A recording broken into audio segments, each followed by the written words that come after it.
आता पेट्रोलचा खर्च विसरा, घरी आणा इलेक्ट्रिक स्टायलिस्ट इलेक्ट्रिक गाडी। 100% भारतीय बनावटीची इलेक्ट्रिक्स ईव्ही इलेक्ट्रिक गाडी आता उपलब्ध। 5 वर्षांची वॉरंटी, आकर्षक कलर्स आणि स्पोर्ट्स डिझाइन। एकदा चार्ज करा आणि 100 ते 140 किलोमीटर पर्यंत रेंज। अत्याधुनिक सर्व्हिस सुविधा, लोन सुविधा सुद्धा उपलब्ध। आजच भेट द्या साई मोटर्स, किसान चौक, इचलकरंजी। संपर्क 93 73 27 57 52 किंवा 0230 299 77 66। नो पेट्रोल नो टेन्शन, इलेक्ट्रिकचा स्मार्ट पर्याय।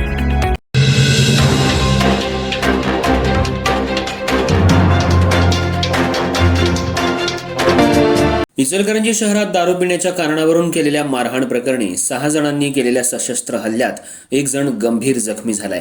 रोहित विलास पाटील, राहणार आदर्श झोपडपट्टी असं जखमीचं नाव असून करण कल्लाप्पा कोरवी, वय 26, राहणार कोरवी गल्ली, जवाहरनगर यानं फिर्याद दिली आहे। या प्रकरणी शिवाजीनगर पोलिसात 6 जणांवर गुन्हा दाखल करण्यात आलाय। जखमी रोहित पाटील आणि प्रसाद मस्कर यांच्यात सकाळी दारू पिण्याच्या कारणावरून वाद झाला होता। त्यातूनच रोहित यानं प्रसाद याला शिवीगाळ करत धक्काबुक्की केली होती।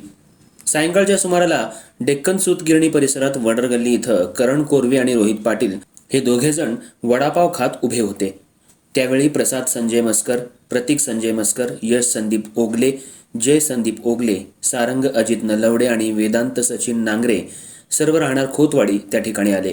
त्यांनी सकाळी झालेल्या वादाच्या रागातून रोहित याला शिवीगाळ करत धक्काबुक्की करायला सुरुवात केली। तसंच 2 कोयते आणि तलवारीनं रोहित याच्यावर हल्ला करत त्याच्या हातावर आणि मानेवर वार केले।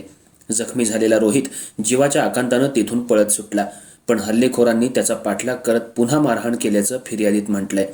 या प्रकरणी करण कोरवी याच्या फिर्यादीवरून 6 जणांवर गुन्हा दाखल करण्यात आलाय।